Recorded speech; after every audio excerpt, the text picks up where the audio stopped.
Adam, who is your most favorite superhero of all time? Batman. Not really. Really? Spider-Man? Everybody says that. Wolverine? No. Some kind of mutant person? Look, you want me to tell you who it is? Yes. Morphman.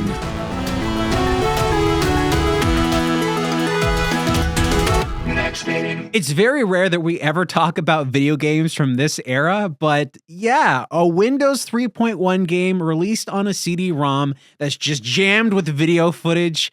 It's a weird one. Yeah, it's one that was a delight to find out and to play through, and I'm so excited to talk about a sequel to Morphman today. Yeah. Now, look, I think something about this is really strange because I think no one is asking for a Morphman sequel, but everybody wants a Morphman sequel. They just don't realize it. Exactly. The world needs a Morphman sequel to sort of make up for what the original Morphman was, or maybe to extend the beauty of what that sort of horrible art piece was in the first place. Yeah, we have a lot to cover here because this is a game that I feel like we brought to light. Mm-hmm. You know, before this, no one knew what really Morphman was. They didn't talk about it. It was not something you could find on YouTube. I remember the first time I played the game, I was like, okay, someone else has definitely played this game. Went on YouTube, and there was like a handful of videos of just some of the gameplay, but they had less than like 100 views each. And it didn't feel like it was a solid playthrough going through. I remember when you first loaded this up for the first time, because I was in the office with you. And I remember just that introductory cutscene in the game where Morphman morphs for the first time. And we just couldn't stop laughing, and it was just incredible. We should dive into what exactly the game is. Yes. And we can't just like take for granted that everyone knows what it is, right? So who is Morphman, Shane? I don't know. Okay. They never explain. Right. He's a character that looks kind of like Ronald McDonald. He's got a big red suit. I think it's a red suit and a yellow M. Yes, that's right. He's got a big puffy ball of red hair. He kind of looks like a mix between Ronald McDonald and Greatest American Hero. They kind of have these two merging visuals together. Yeah. And basically, the game was created at a time when 3D model work was really, really new. Mm-hmm. We made fun of what the game looks like to an extent and stuff like that, but really, what they did at the time was very advanced. This was not a very easy thing for anyone to have accomplished. And what they ended up making was, and I know it looks sad because it's not achieved very well, but it's full 3D visual graphics, but it's all done with pre-recorded video assets. So a computer rendered all these video sequences together, and you're clicking buttons to basically tell Morphman to do certain things. Right. So the game plays kind of as a glorified choose-your-own-adventure novel or a quick-time event fest, yes, we could call it. So basically, a little bit of video plays, button prompts come up. Button prompts that are just random. Ambiguous. Ambiguous. Symbols. That you don't know what they mean. Come up, and you have to choose a symbol and pray to whatever Lord that you click the right one. That's right. And Morphman doesn't die. Yes. So in the game, you have a tiny little window with a gigantic HUD that is useless. Yes. And you're progressing through the game, watching this tiny window, reading the tiny writing of Morphman, listening to crunchy, crappy sound effects. There's a couple musical cues, and it depends on what system you're using with your PC. You may not even get music. Yes, it depends. Right? It really does. Yes. It is a horrifying, lonesome, terrible fidelity experience, but you're right. We should laud the efforts of the creators of this game for trying something very ambitious in 1993, and the CG at the time was fine to good. Yeah, I would say. At this point in time, like nowadays, you can find 3D modeling software and animation software quite easily. But when they made this game, it was not a common thing, which is why the quality of it is so mixed. So what Morphman is in the game, he's a superhero. Yes. He has the ability to use an analyzer that he analyzes, like he shoots out this big ray, and then he aims it at objects, and he samples them. Yes. And he can turn into those things. Yes. And he can turn into virtually anything. That's right. At the very beginning, he morphs into a jet. Then he morphs into an eagle. He morphs into a dog. He can morph into basically anything. A robot dog in the game. And I think he calls it his molecular sampler, right? Yeah. So he has this molecular sampler. He can sample anything. But in that giant HUD that we alluded to earlier, there's only so many spaces, and those are filled up with the beasts or machines or whatever else that Morphman samples to give you the illusion that you can choose between these things at any time, but you really can't. No, it just randomly happens. Like you're in a scene, button prompts pop up. A bunch of the button prompts will inevitably kill you, and then maybe one button prompt will just allow you to morph into one pre-decided creature. So the story in the first game, the only game, is that Morphman is going to a castle where someone has been kidnapped. So an evil organization has kidnapped a professor. Evil scientists have kidnapped Professor Roberts, the physicist, and they're forcing him to create, I believe, nuclear weapons. I think that's what it is, yeah. And they're on this island that's filled with, like we were talking about some of the beasts. There's like undead creatures. There's robot dogs. Giant ants. There's plants. A minotaur. Vines. A minotaur. Yeah.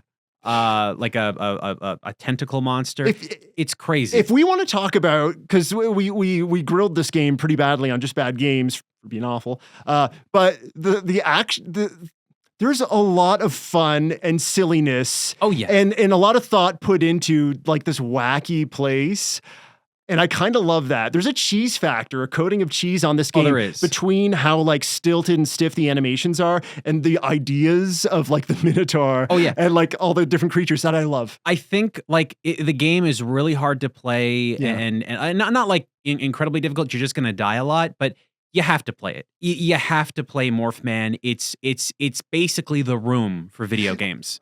That is a fantastic comparison. Right? I love that. For those of you that don't know, The Room is this movie that was made that was done on a very cheap budget, and it came together really weird. So when you go to watch the movie, there's a lot of stuff that doesn't make a lot of sense, but it's edited and directed very strangely. The thing about it, and I think the thing that speaks to a lot of people that enjoy bad media, is it was done completely straight-faced. Yes. They weren't leaning into, this is schlock. Yeah. Like the conviction in like making a cool product. Yes. And taking it completely seriously can make something that's bad be good bad. Yes. Or bad, depending on whether or not they're leaning into it in the right way. Does that make sense? It does. And honestly, in Morphman, it's not just the animations. It's not just the gameplay. It's the entire package of everything together. The writing, the script is so bad. Yeah, it's unfortunate. But good bad. But it's good. It's fun. It doesn't, when you read it out, I don't think they ever read the dialogue out loud.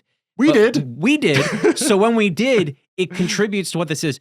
So when we did the voiceover for the game, and this is very specific, in the video that we made, I guess we didn't tell people enough. We did mention it in the video. There was no voice work. So when we did our episode, we did the voice for Morphman all the way through. Yes. And like and we did that because we thought it would be funnier and easier to actually listen to the dialogue rather than have to read everything. Yeah, we wanted to make Morphman a character as well within the video. Good view! Time to get serious! What? Damn is. Help! An eagle! If I can just sample him! Here, eagle! Here, eagle! He won't stay put! I played a game when I was a kid called Toonstruck, and Toonstruck had this one character named Brainiac. Bric-a-Brac. Was it the clown? No. Bric-a-Brac was this scientist who he's like a dodo, and he's working in the king's castle to help them. I'm not going to get into the story for Toonstruck, but basically Bric-a-Brac, the voice of Bric-a-Brac is, he talks like this, and he does everything like this. And when I played that game, I was so enthralled with that voice. I did not know that voice is actually supposed to be like being Ed Wynn. And Ed Wynn's this actor, and he spoke like that. So when we did Morphman, whenever we read Morphman dialogue, it was always like this. I mean, you look at the character, and you can't help but think that the weirdest, goofiest whatever is going to come out of this thing. So I think you locked onto it. I think you wanted to go in that direction almost immediately, and I think it's perfect for the character. So I recommend people play Morphman. I really do. It's not one of those games that's it's impossible to get into. you got to pull a little bit to actually get it to work. You need to emulate a Windows 3.1 era computer, a 95 era computer, whether that be through a virtual machine or running it some other way. It's a little confusing, but once you get it to work. Even if you don't have the ability to do these things, if you could just watch a playthrough or watch some gameplay that has some of the deaths and stuff in it, you'll get a great sense of what's going on here. Part of what makes this game so fun is seeing what will happen to Morphman if he does not do the thing he's supposed to do correctly. That's right. And just some of the, it's just, they knew they wanted it to be cheesy. Some of it's morose. Some of it's just weird. There's a scene where bats come in and attack Morphman, and then he like very, very slowly lays on the ground because I guess he's hurt, and then he brings roses up to his chest to indicate that he's dead. Indicate he's dead. Yeah. It made sense. Yeah. It's a crazy game. It's bizarre. It's weird. If you watch our Just Bad Games episode, you'll basically get the entire experience of playing the game because it is a video. It's not like you're going to be doing like tiny little interactions and little movements here and there, but you get a lot of that there. So we wanted to make a sequel because we honestly felt like, hey, this is such a weird game. A sequel should exist. Yeah, right? I would love to see a sequel just based off of the gameplay that we've seen already. And I do think there's a lot of glaring issues, which makes it fun to think about a sequel. And I want to get into those. Are you ready to pitch? Oh, I'm ready to pitch. The next game? Yes. I am. But I want everyone to know, we did not look at each other's pitches. Like every episode, we don't do it. But in this one specific episode, something unique is going to happen. Adam, what's happening? Okay, yeah. So Shane, to pitch this game, before we start, I'm going to give you some cue cards, okay? You're going to be Morphman's voice because you are Morphman's voice in our Just Bad Games episode. I'll just give you a cue. Okay. You read the card and then move on to the next card, wait for my cue, and then read them. I'll cue you in every time, okay? Yep. So these are for you. All right. All right, and just hold these. And I guess, giddy up. Giddy up. Giddy up. For 30 years, the world experienced peace and prosperity, the likes of which had never been seen in human history. And it was all thanks to the heroic efforts of one legendary superhero, Morphman. When weapons were drawn on the innocent, Morphman was there as a really thick umbrella. Go ahead, Shane. Yowza! Looks like bad weather today, folks! Beautiful. When the Leaning Tower of Pisa leaned too much, Morphman was there as a giant load-bearing fork. Forgive the pun, but you need to hang around, Pisa Tower. That was fantastic. When tired refugees were tossed around vicious oceans, Morphman was there as a pirate ship. Shane? I read the line first.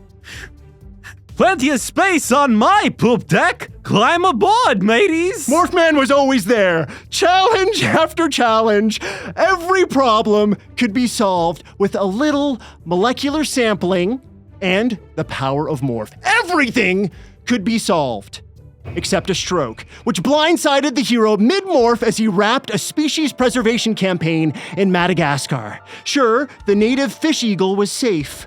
Strong population. Morphman ensured that by regurgitating into dozens of hungry nests. But what would happen to the rarest species of all? Our morphing superhero. So Morphman had a stroke. Pushing through therapy and trapped in eagle morph limbo, Earth's champion was incapable of using his iconic molecular sampler. The weathered hero opted to have the device unlatched from his bird flesh in an excruciating operation. Two things broke that day: the device's years of powerful sampling information and Morphman's heart. The machine wasn't just entwined with his DNA, but with his very soul. What happens when the hand securing the door of justice permanently turns to feathers? What do you think?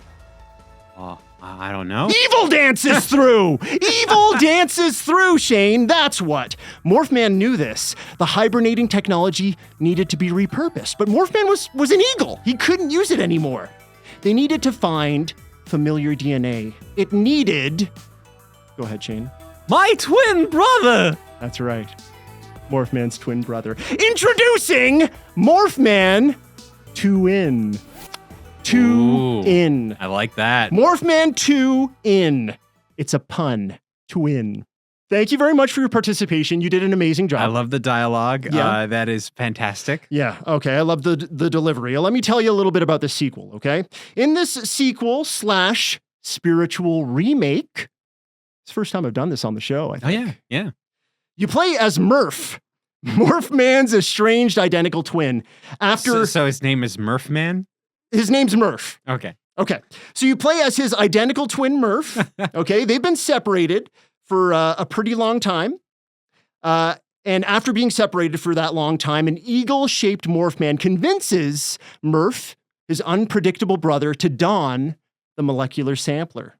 It's the only person that can don it. Oh, yeah. He's an identical twin, man. That's Their right. DNA is nigh perfectly matched. So, but why? Well, evil is afoot. Morphman's not around right now. They need another Morphman. Murph is there. So a group of wicked military scientists kidnap physicist Robalina Roberts, daughter of Professor Roberts from the original Morphman. Does this plot sound familiar? A little bit. Maybe. They forced Robalina to use her smarts to unexplode the island fortress from Morphman's greatest adventure back into existence, unexploded. Wow. That's advanced. I know. Only Robalina could do that. The castle and its creepy crawlies are all back. With a blank slate, molecular sampler, and no formal training, Murph has to sample and transform his way through familiar and unfamiliar locales while dealing with outrageous foes and deadly challenges in every nook, cranny, and orifice of this foul isle. Okay, so Shane, please tell me we're going back to the island and it's in 4K resolution. We are in 4K resolution. So why? Why make a remake? Okay, I argue that even if you played the original Morphman, the original experience, you didn't actually get to play in the playground that was Morphman. Remember, we were talking about how interesting the island was. It was silly. Sure. It was goofy. There was a ton of locales. You had caves. You had dungeons. You had labs. You had gas men. Yes. Shane, men made of gas. You had minotaurs and robo-dogs. There's so much to milk here, and we didn't get to play in this playground. We got to watch it. We got to play a quick time event, choose your own adventure book, right? So the limitations of FMV were kind of holding it back at the time. No shame on the developers. They did what they could do. They tried to incorporate this rich media technology into a cool video game, but we need more. So this brings me to my back of the box points for this game. Back of the box, point number 1. It's an FPS game. Shane, what is an FPS game? FPS means first-person shooter. No, you're wrong. It's the world's first fast-paced sampler. Oh, okay. It's an FPS game. It's a fast-paced sampler. That's going to cause some marketing problems, but that's okay. That's all right. I set a landmine in the ground, and I just said, Shane, walk right into that. Oh, so you play as Murph in the world's first fast-paced sampler, free roam sandbox. We're in 4K resolution. The island is a free roam sandbox, and you can sample things. You come across baddies, insects, monsters, gas men, freaks, the undead. All of these things can be sampled in classic Morphman fashion. By sampling enemies, you can morph into any of their forms at will using a radial menu, which slows time until you choose the next form. So in the original game, everything was slow, going from scene to scene, animation to animation, and when you were morphing or sampling things, things were super slow. This is the opposite. We're going super fast, so fast that in game, when you bring up your radial dial and choose another form, everything else, time is moving fine for everything else, but for Murph and for the player, it slows down so you can sort of seamlessly be switching through things in real game time. Does that make sense? That makes sense. Okay. Are you just saying that? No, I played. There's a bunch of first-person shooters that actually slow down time. Don't say my idea's already been taken, Shane, because it hasn't. This is the first fast-paced sampler that's ever existed. So this allows real-time seamless morphing access to travel, traverse things, and use attack abilities. Okay. So think the speed and action of 2016's Doom with a bit of that Splatoon, like, oh, you're a kid now, you're a squid now, except you're Morphman, dude. You can morph into dozens of things. Dozens. How exciting! Just dozens. How exciting is that? Okay, so imagine poofing from one form to the next super quickly with your slow down radial mechanic. You're crawling along walls as an ant. Poof! You switch to a plant tentacle to lasso a switch that opens a door, and then you switch to your robo-dog form. You pee lasers into the doorway to clear the path. This is all canonical, by the way. This is all canonical. I'm not getting too goofy here. You land, you turn into a skeleton, you act scared, and then you start fencing. Dude, you did all this in game time in a matter of seconds, and it's super snappy and super cool. Sounds like Murph is better at doing this stuff than his brother. Oh, for sure, for sure. And we'll get to his brother a little bit more later. Okay, but one thing I want to do with the system as well, though, like I wanted to have some fun with it, as in like a rock paper scissors approach. I want the player to be smart about their transformations. So if you're transforming into something like a creature made of rock, or a creature made of plant, or a creature made of metal, they're going to be weak against other creatures. Sure. And strong against like Pokemon. Yeah, kind of like Pokemon or like Fire Emblem. Fire Emblem does something similar as well. So yeah, like rock creatures can bend and break, let's say, robot creatures, and robot creatures can like use their lasers to sizzle plants or whatever, so on and so forth. And water creatures basically rust the metal creatures. Sure. So yeah, I want to make it so that you need to think about how you're morphing and how you're going to be attacking other creatures and how they can attack you. Because not only are you going to have the opportunity to take advantage of a weakness of an antagonist, but they can do the same with you. Absolutely. Yeah, that makes sense. Cool. All right. So that's number one. World's first FPS title. That was a lot. Okay. Back of the box point number 2. You've morphed yourself. Time to morph everything else. You're morphing more stuff in this game. Ooh. If this is a Morphman game, you need to morph more things. I don't think just morphing the main character is enough. I need more morph in my Morphman. Don't morph within, morph without. Yeah. Morph together. Yes, morph together. With family and friends. As you use your sampling and morphing abilities to progress through the sandbox, this beautiful rendered 4K sandbox. Actually, I would really like this to look graphically like those old That's FMV what I was games. hoping you were going to say, right? Yeah. So in my mind, yes, it's in 4K, but it still looks like 1993 CG. Same texture. Yes, exactly. So as you're sampling and as you use your sampling and morphing abilities to progress through the sandbox, the crazy locales, you'll be hot on the trail of the imprisoned physicist, Robalina Roberts, the daughter of the physicist from the first title. In key locations, the crafty Roberts will hide plug-in modules for your molecular sampler. What do they allow you to do? More morphin. Say it with me, Shane. More morphing. That's right. So you'll be able to get a plug-in module for your morphing technology that will twist terrain, bend metal, shape earth, make maybe massive boulders poof, morph into dust. But not just that. Let's say there are enemies in this game.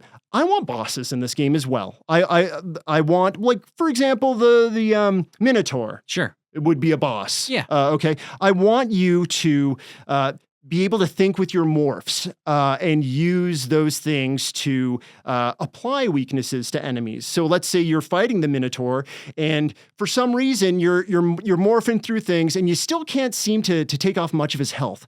Well, if you use your molecular sampler in the right way, you can morph parts of him into different elements. So let's say you're the robo-dog. I said earlier that the robots might be able to sizzle plants. Well, maybe you just sample or shoot your sampler at a bit of him, and that turns into plant, and then you can sizzle that.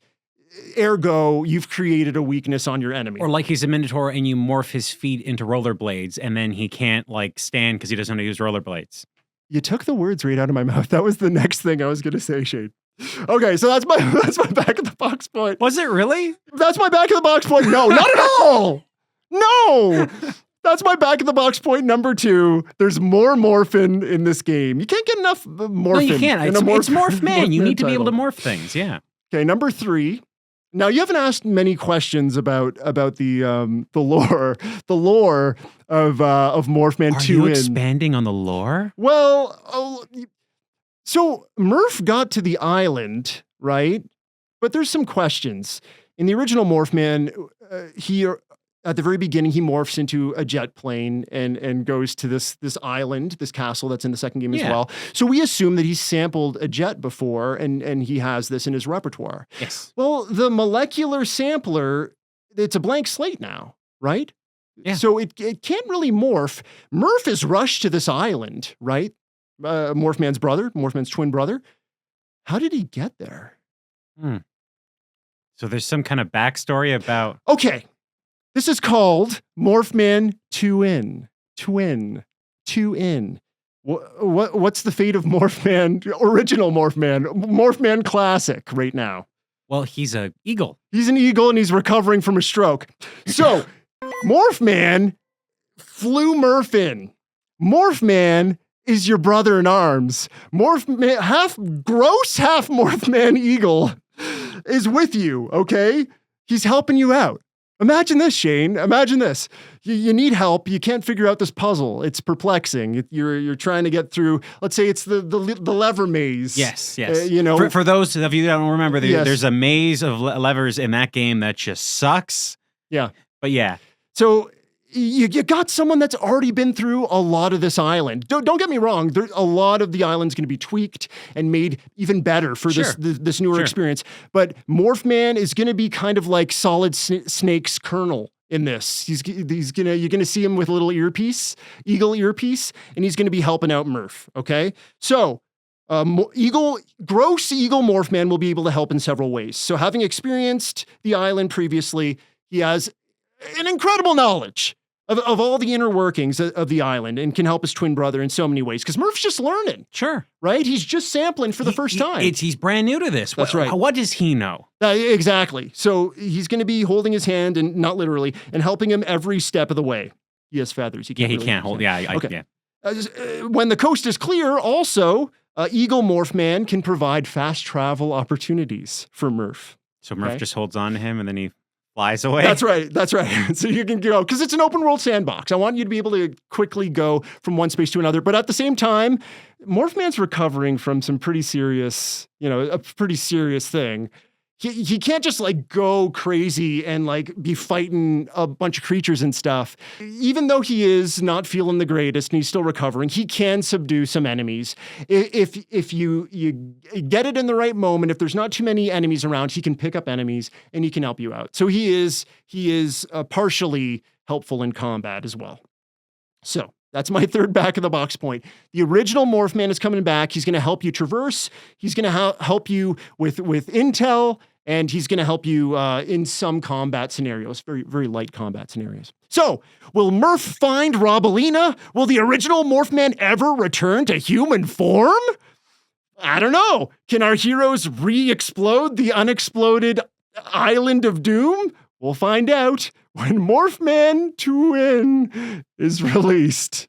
I really like this. I got to be honest, Adam. Yeah? I never considered going back to the island and the idea of this old video game world brought back into 4K. And fast-paced now. I love that. Action heavy. Yes. I really like that. It's going to be beautiful, man. I love that. It's going to be beautiful. The writing's going to be just as good. Because, it's one of those things where I take for granted that, like, we've played the game, so I know what it's like. But a lot of other people haven't. So having a game that kind of re-envisions that so people can experience that, I think that's a really good idea for a sequel. To put it super simply, yeah, I feel like we need to play in that playground, and we didn't. Yeah. No, you're right. You're very right. And I think this is a great way to do that and a great way to experience it. That's honestly, I think with my own idea, I'm going to be getting into that as well, too, where I feel like there wasn't enough to be using with the morph stuff. But yeah, I love what you're going for here. Can I ask you this? Yes. Did you design a box for this at all? Oh, no, I didn't. So in the first game, there was a box with a lenticular design on it that actually morphed. We didn't have a physical copy to show everybody, but there is one like that. Did you come up with anything like that? No, I would love to, though. I would love to have Murph and Morphman on that cover. And I don't know what the lenticular would change to exactly. There's got to be one on the box, though, right? Yeah. It would have to be super duper dynamic. I would hope that like the lenticular graphic would make it so that at least no matter what Murph changes into, whether it be an ant or I don't know, a robo dog or whatever, that they're not high-fiving or getting ready for a high five. Bird, Morphman, and Murph. Yeah. And then in the second one, they are high-fiving and Murph's changed. Yeah, I like that. Yeah. I don't have a box design for mine. I was just curious because yours is going so close to the original. You got to have all that stuff there. Well, there you go. Okay, so that is my pitch, and thank you for your input. I really liked it. Did you say rollerblades at some point? Rollerblades. I love it. Yeah. Why not? Because I mean, like, if you can morph, the ability to morph certain pieces of people, that adds to the gameplay. If I win this because of rollerblades, how sorry are you going to feel? I don't have rollerblades in mine, so I will feel pretty bad. Well, that's my fourth back of the box. No. Are you ready to pitch your game? I am ready. Okay, I'm ready to listen. All right, here we go. This is Chess Savage of Channel 7 Action News. We interrupt your regularly scheduled programming to bring you a report of an active in development in the heart of the city. A brand new and as of yet unopened Trillium skyscraper has been taken over by the infamous supervillain, Professor Dr. Canuck. For those of you who may not know, Professor Dr. Canuck was an acclaimed liquidology scientist. However, while touring a Vermont maple syrup operation, he fell into a vat of experimental maple syrup that turned his body into a sweet, sticky concoction, leaving him unable to touch anything without leaving it covered in a sugary glaze. As one would imagine, this tragic event has made him totally evil. Excuse me. Yes? Oh, okay. All right, I've just been informed by our producer that our studio has received a VHS tape, supposedly from these dastardly villains that have taken over the tower. We are going to play the tape right now. Please do. So, Professor Dr. Canuck? Professor Dr. Canuck. Okay. All right. Hello. I'll be turning the entire water supply in the city to pure 100% Canadian maple syrup. That's right. Trillium Tower has a water recycling facility that I, the great Professor Dr. Canuck, will convert to my own evil deeds. Oh, sure. Water into maple syrup. Sounds like fun at first. Brushing your teeth with maple syrup running straight from the tap? Okay, maybe. But how about boiling some spaghetti in maple syrup? How would that work? Washing your hands with refined tree sap? Impossible! Flushing your toilet with a thick sweet stuff? Pretty hard, probably. I've taken hostages, so don't try to stop me. If you want your water supply to stay unsweetened, I demand the state of Florida. Yes, the whole thing. I want to be proclaimed the king and sole owner of Florida. You have 24 hours. And with that, the tape ends there, dear viewers. It would appear the city is on borrowed time. Nobody's going to give him Florida, that's quite clear. The police have been unable to enter the building, and it seems that all hope is lost. Who could possibly stop this madman? Boy. Very dramatic. Can I just say, anytime I flush the toilet now, I'm going to yell out, I'm flushing the thick, sweet stuff? You can. Okay. What? Okay. We cut to the main lobby of the tower. Two henchmen dressed up like giant maple syrup bottles are armed with what appears to be some kind of advanced squirt guns. They stand on guard at the entrance of the building. Nobody is getting in. Nobody is getting out. Jeez, man, this sounds deadly and sweet. Suddenly, the guards hear a metallic squeak and aim at the front door. A small mail slot pops open and a piece of paper floats on through. The guards, concerned, look at one another. One of them carefully walks over and picks up what looks like a letter. It says on the front, written in bold Comic Sans purple font, "To the bad guys." He unfolds the letter, and suddenly, it reads itself out loud, to his shock. "Guess who, buckaroo?" The letter morphs into a rock that falls under the guard's foot. He screams in pain, drops his own squirt gun that hits the ground and fires at himself, covering him in a thick, sweet syrup that instantly hardens and traps him. The other guard falls back from fright and complete confusion. The rock then transforms into a human-shaped man with a big ball of red hair. Yay! Who quickly proclaims, "Hey there, fella! Did anyone order a Morphman?"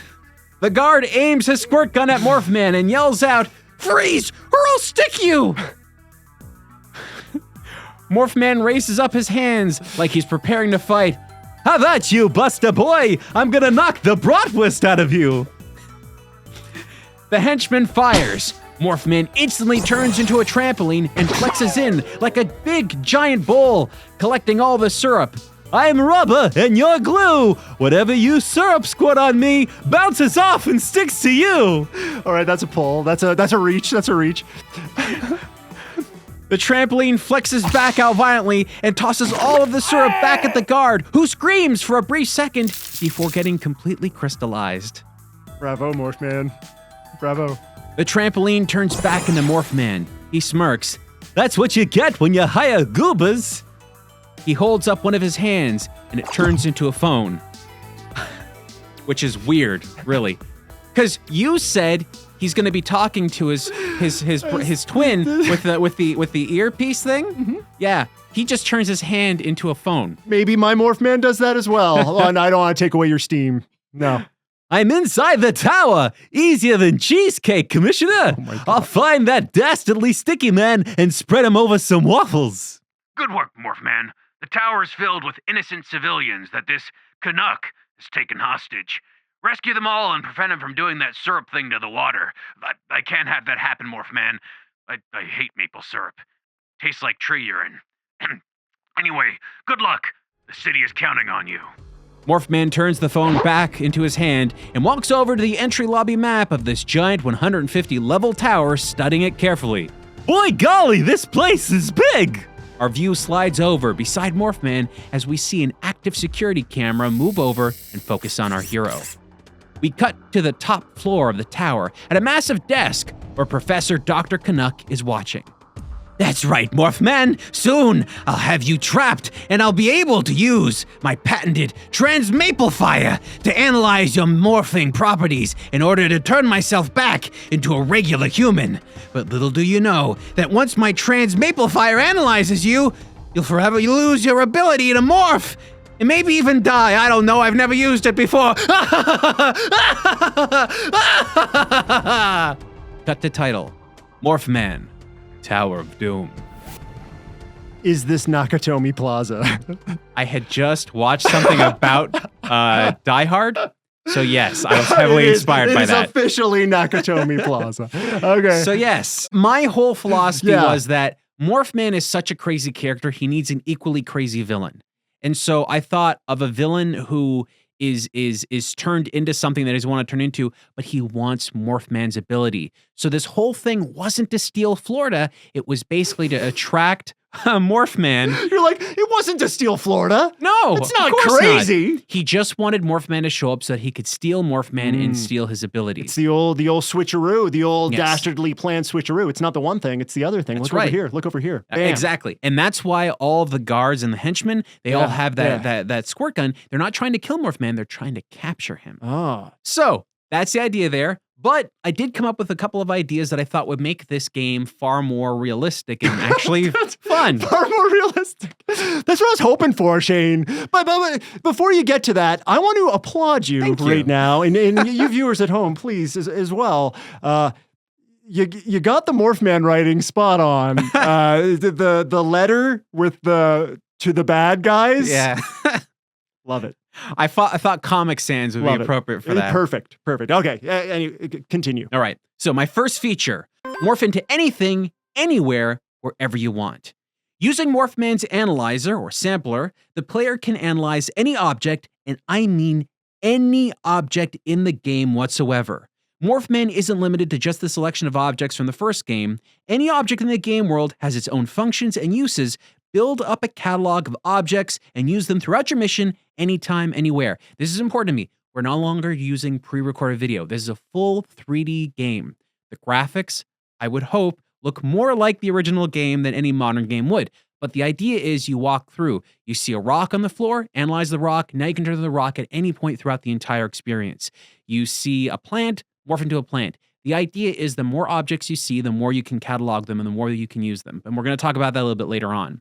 But I just thought the idea of having all of these 3D objects in the game world being utilized by Morphman as like interactive objects, I thought that'd be fun. You know, what I'm thinking about this right now, and I was thinking about it when I was coming up with the plan for a Morphman sequel as well. Prey the latest Prey is kind of a spiritual Morphman successor. Yes. Yeah, those you could like, be a mug. Yeah, those evil villains in there. Right. And I want that to be in here, but obviously Morphman. Like what you mentioned, I don't want it to take very long. I want it to be like instantaneous type of thing or very, very quick. When you have a huge catalog, yes. How do you do that? So that's the problem, right? I really thought about this a lot. And what I basically wanted to do was the amount of objects in the game are limited. There's only so many objects you'll see in the game and they get repeated a lot. But what I wanted to happen was you basically can go right and left on the triggers to instantly switch between like most used things, but kind of like an inventory screen. You go into an inventory screen, you pick what things you want and load them into the bar, or just select it instantly and you turn into that thing right away. There's going to be a lot of objects, but that's the point of the gameplay. Okay. So next, second feature, 150 levels of morphing action. This skyscraper is tall. How tall? Well, it's now the largest building in the city. At a staggering 150 individual levels, Morphman must make his way from the first floor all the way to the top to confront Professor Dr. Canuck. But it's not a direct route. You'll need to rescue all the hostages first.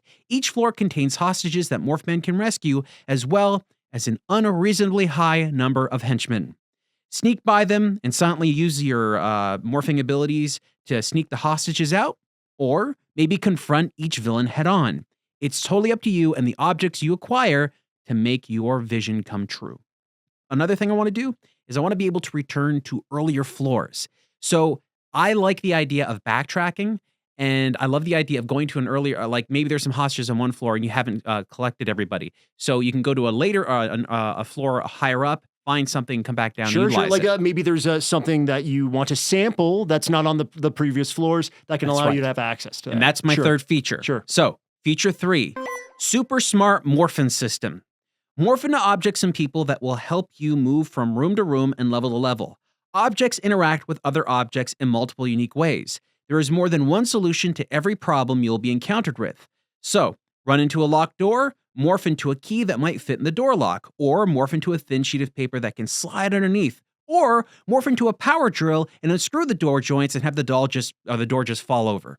It's all up to you and your creativity. Every object you can morph into has interactions with other items in the world. Nothing is useless. The rock has a point, the plants have a point, everything does. Morphman morphs into a pen, a henchman picks up the pen and uses it to write down things that revealing secret information like a door code or messages to other henchmen. Everything has a purpose, everything interacts. This is a complicated system, but it's kind of inspired by Breath of the Wild. I was going to say, yeah. So right? There's certain attributes given to objects, and some are shared and some are not, and those sorts of things. The development cycle for your Morphman sequel, decades, but worth it.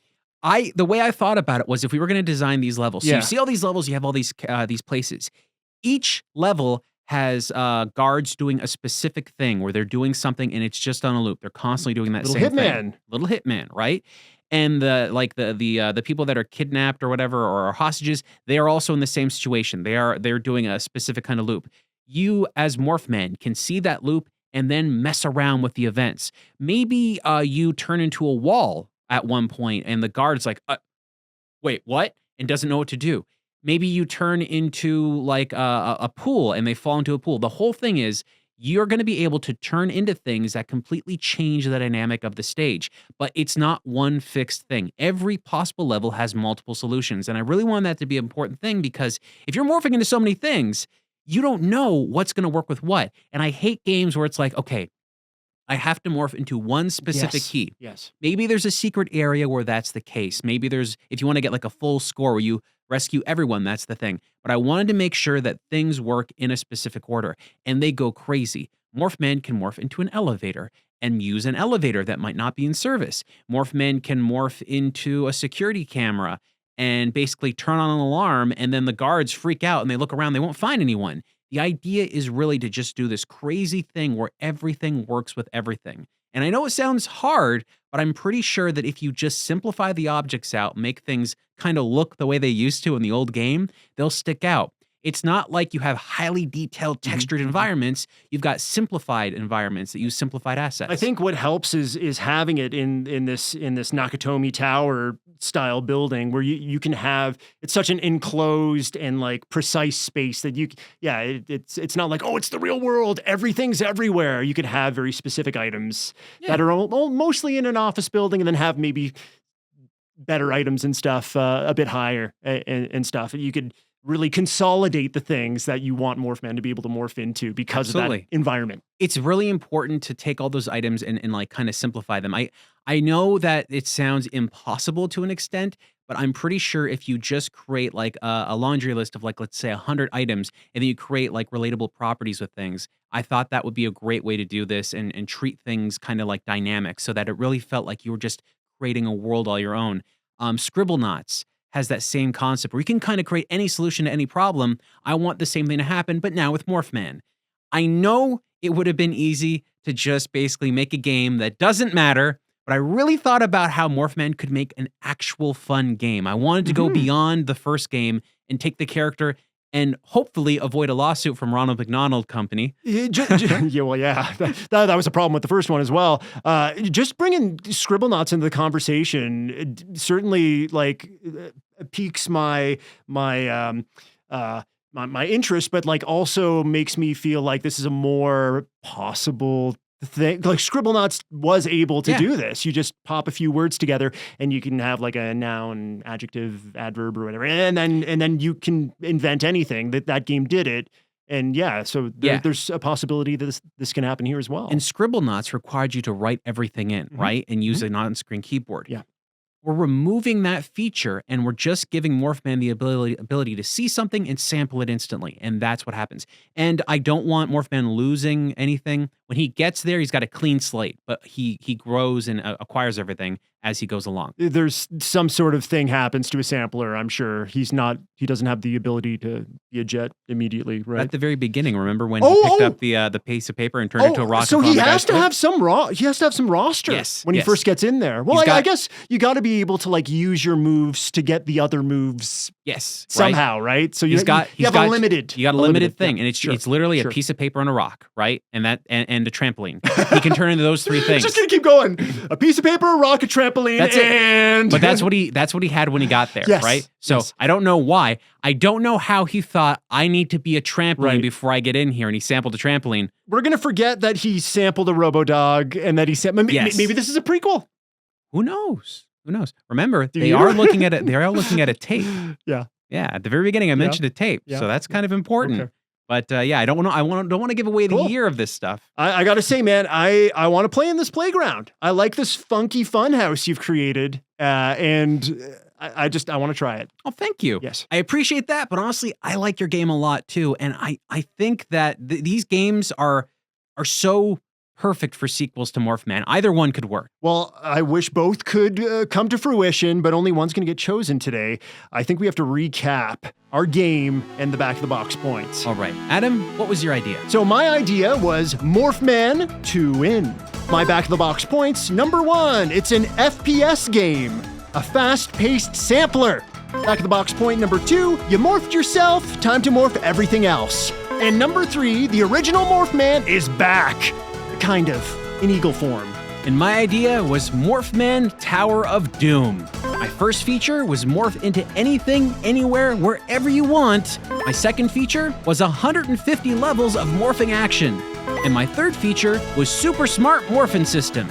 If I had one criticism for your game idea, it's calling that one feature an FPS game, because we know everyone that likes FPS games are going to go to the store, they're going to see that box, they're going to be like, oh, it's an FPS game. They're going to buy it, they're going to bring it home, and they're going to scream. Well, Shane, this is a transitional FPS labeling because it is in the first person and you are shooting things with your laser, but it is also a fast-paced sampler. So if you think it's one thing, it is. And if you think it's another thing, which it will go on to be, the trophy, the pivotal trophy of the fast-paced samplers, you're hoping they get it. Yeah, see, no, I know. I'm not hoping. You're basically saying, all right, anyone that goes to the store in the future, whenever they get an FPS game, they're going to be thinking about what I've created. It's going to be genre defining. If there isn't sampling in that game, they will be furious.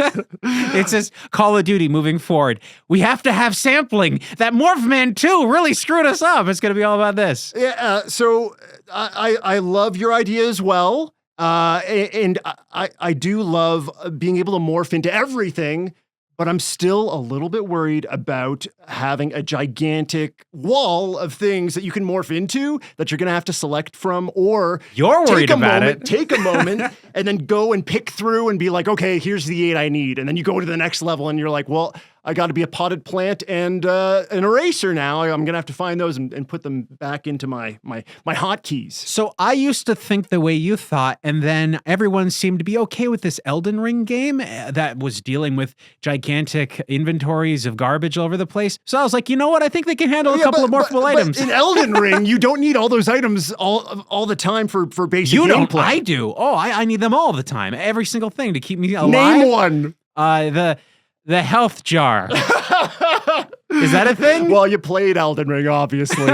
You got me. Well, look, all right. So there's definitely some ways this can go, but there's only going to be one way we find out who actually has the better idea, and that's your choice. What? That's right. What? For the first time, we are giving you, the viewer, the choice of who wins in this episode. You didn't tell me this. Yeah, I know. It's completely You're going new. off script. Completely off script.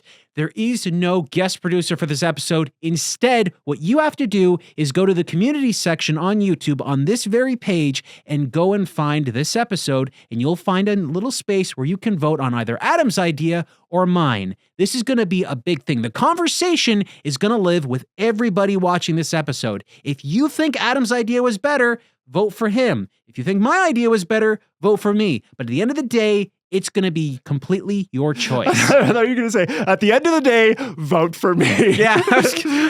Yes, obviously vote for me. No, but this is the real thing, folks. We really thought about this because this game is so unknown by so many people that it's got to be something that the fans of the original episode really have to pick. And they'll have something to say about it. So we'd love to hear your input, and we'd love to see where that sort of poll goes. That's right.